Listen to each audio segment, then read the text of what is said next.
তো hey guys, welcome back to the channel. তো আশা করি সবার দিওয়ালি ভাইফোঁটা কালী পুজো ভালো কেটেছে। তো এই ভিডিওটা একটা ছোট্ট আপডেট, বিকজ দিওয়ালির জাস্ট একদিন আগে আমার সাথে একটা বড় দুর্ঘটনা ঘটে গেছে। আমার সাথে না, আমার ট্যাঙ্কের সাথে।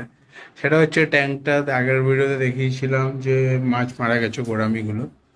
আর রিজনটা ছিল নোংরা, তো আমি পাল্টেছিলাম। সানডে পাল্টালাম, সব ভালো ছিল। সানডে রাত্রির থেকে হঠাৎ করে এমন লিক হওয়া শুরু করলো যে মানে ঘন্টার মধ্যে, 1 ঘন্টার মধ্যে ট্যাঙ্কের জল যদি ধরো ট্যাঙ্কে কম করে 30 লিটার জল, হ্যাঁ 30 তো হবেই মিনিমাম। তো ওটা গিয়ে তো ঠিক ছিল 10, মানে এত তাড়াতাড়ি জল বেরিয়ে যাচ্ছিল। তো আমি আবার ওটাকে চেঞ্জ করলাম দিওয়ালির দিন। মানে এমনি ঝামেলা, তার মধ্যে এত কিছু। ওটাকে চেঞ্জ করলাম। আমার যতদূর মনে হয় আমার অ্যালিগেটর গার্ডটা ভয় পেয়ে দাঁত মেরে দিয়েছিল। তো তারপরের দিন চেঞ্জ করার পর থেকে ঠিক চলছে। আর আমার আগের ভিডিও দেখে আমার একটা ফ্রেন্ড সাবস্ক্রাইবার সাজেশন দিয়েছিল যে আবার ট্যাঙ্কটা একটু চেঞ্জ কর। তো চলো সেই চেঞ্জটা দেখাবো। আর একটা ছোট্ট ডিআইওয়াই ফিল্টারও, স্পঞ্জ ফিল্টার।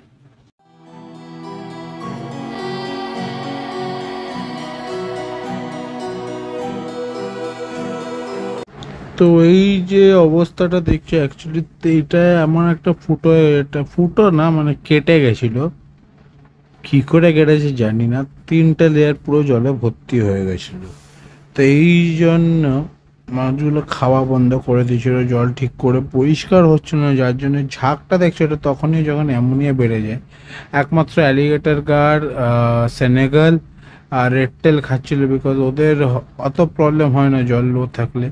এমনকি টাইগার সাবান নোজগুলো খায়নি 2-3 দিন ধরে।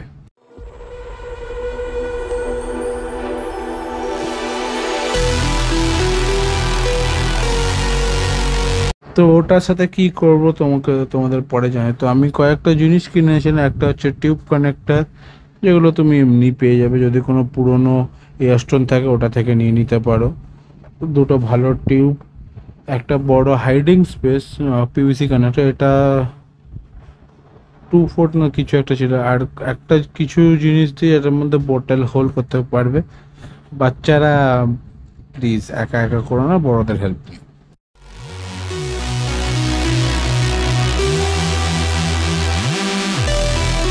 তো তারপর ওদেরকে এরকম পুরো চেঞ্জ করে দিয়েছিলাম, যা আর এরপরে অনেক বেটার ছিল। তো একটা বটল নিয়েছি, বটলের মধ্যে লেবেল করার জন্য রাবার ব্যান্ড ইউজ করলাম, লাইন ফ্যান টানবো না বিকজ জলের মধ্যে থাকবে। তো ভালো করে ফুটো করে নিয়েছি। আর বটলের ক্যাপটাও দেখতে পাচ্ছ, ওর মধ্যেও এমন একটা ফুটো যার মধ্যে কানেক্টরটা থাকবে, তার পাশে ছোটো ছোটো ফুটো। আর এর মধ্যে, আর এই ফুটোগুলো কী করেছি, গ্রিলিং স্টিক নিয়ে ওটাকে গরম করে তারপর ফুটোটাকে, যাতে ফুটোটা বড় থাকে।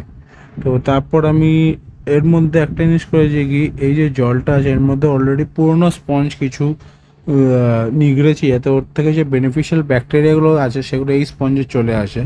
আর মোটামুটি 1 ঘন্টা চলার পরে তোমরা দেখতে পাচ্ছ কতটা পরিষ্কার হয়েছে। তার মানে জিনিসটা ভালো মতনই কাজ করছে।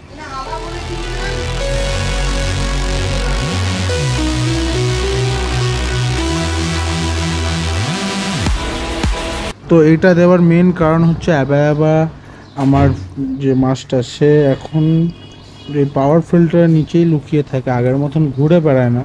তো সেটা আমার একটা বাজে জিনিস লাগছে। প্লাস ওকে আমি চাইছিলাম একটু ফ্রেন্ডলি হোক, তাই জন্য ওর ট্যাঙ্কটাও একটু পুরো সেট আপটা চেঞ্জ করেছি।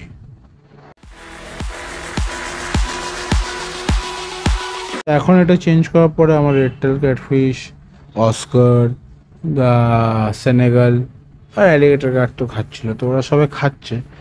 আর এখন অ্যালিগেটর গার্ডটা অনেক লোকেরা বলে যে খুব অ্যাগ্রেসিভ, আমারটাতে একটু বেশি শান্ত মনে হয়। খালি ভয় পেলে ভয় পায়, না হলে কিছু যায় আসে না, সেটা ওর নেচার। বাট হ্যাঁ, এরা একটু অ্যাগ্রেসিভ, আমার আগেরটা অ্যাগ্রেসিভ ছিল।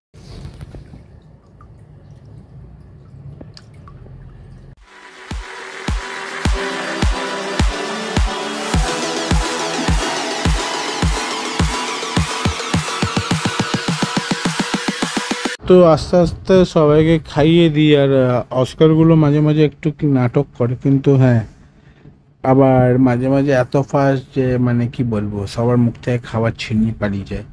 তো সেনেগালটাও এখন কয়েকদিন ধরে খাইনি, তো এখন ওরও খুব খিদে পায় আজকাল। আর আই গেস শীতকাল আসছে বলে একটু বেশি খাচ্ছে, বিকজ টেম্পারেচার চেঞ্জ হলে মাছদের নিয়ে বডি টেম্পারেচার মেনটেন করার জন্য অনেক খাবার লাগে। তো এই ছুটকুটা তো খেয়ে নেয় সঙ্গে সঙ্গে, বাট বড়টা একটু লাজুক, তো লাইট ফাইট বন্ধ থাকলেও খেয়ে নেয়।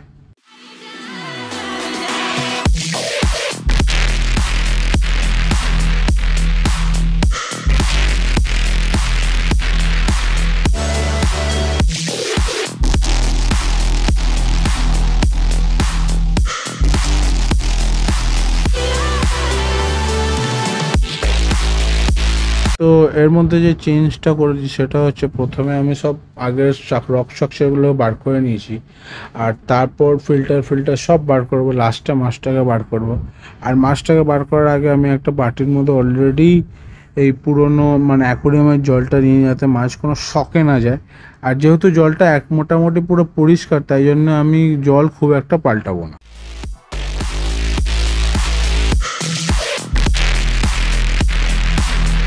তো আমার মনে হয় ব্যাপারটা একটু বড় হয়েছে, এবার জানি না, বিকজ তোমরা বলতে পারো, আমি রোজ দেখছি। তো আমি সাকশন ইউজ করে নোংরাগুলো খালি তুলে নিচ্ছি যতটা পারি, বিকজ নোংরাটা তুলে নিলেই যথেষ্ট, কারণ একা মাছ, বেশি বায়োলোডও নেই, আর যা ফিল্টার আছে সেটা দিয়ে আরামসে চলে। হ্যাঁ, কিছু কিছু এমনি পার্টিকেলস আছে, তো সেগুলো থাক, সেগুলো ফিল্ট্রেশনটাকে পুরোপুরি সেট করতে হেল্প করবে। তো আমি যেহেতু ফিল্টারটা পড়ে যাচ্ছিলো, তো আমি কয়েকটা পাথর ফাথর দিয়ে ভালো করে সেট করার চেষ্টা করলাম, বাট ফাইনাল লুকটা তোমাদেরকে দেখাবো।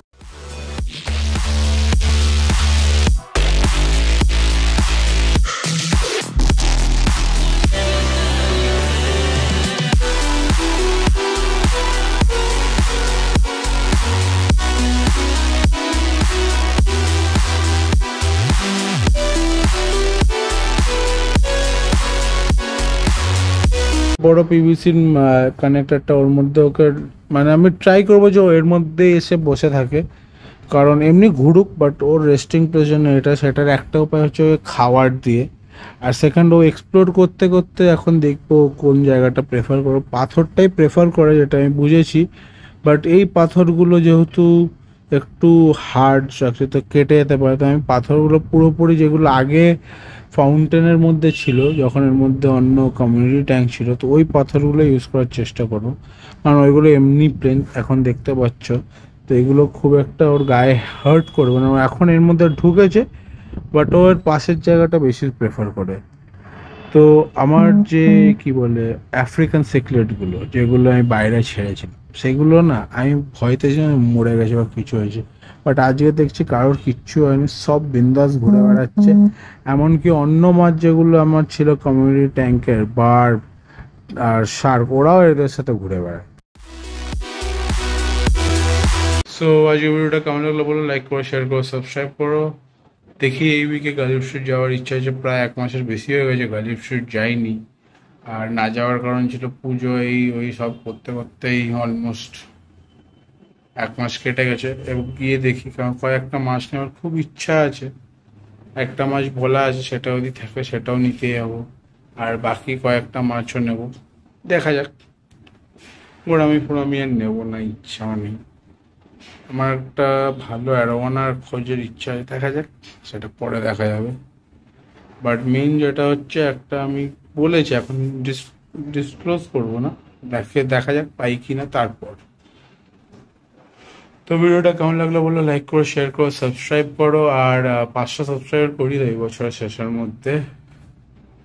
শীতকাল আসছে, তো হিটার ফিটার সব রেডি শুরু করতে হবে। হিটারের জন্য আমি ভেবেছিলাম আলাদা একটা টাব মতন বানাবো, তো সেটার ওপরে ভিডিও আসবে। সো যাই হোক, ভিডিওটা কেমন লাগলো বলো, লাইক করো, শেয়ার করো, সাবস্ক্রাইব করো, আর দেখা হবে নতুন ব্লগ। So tata.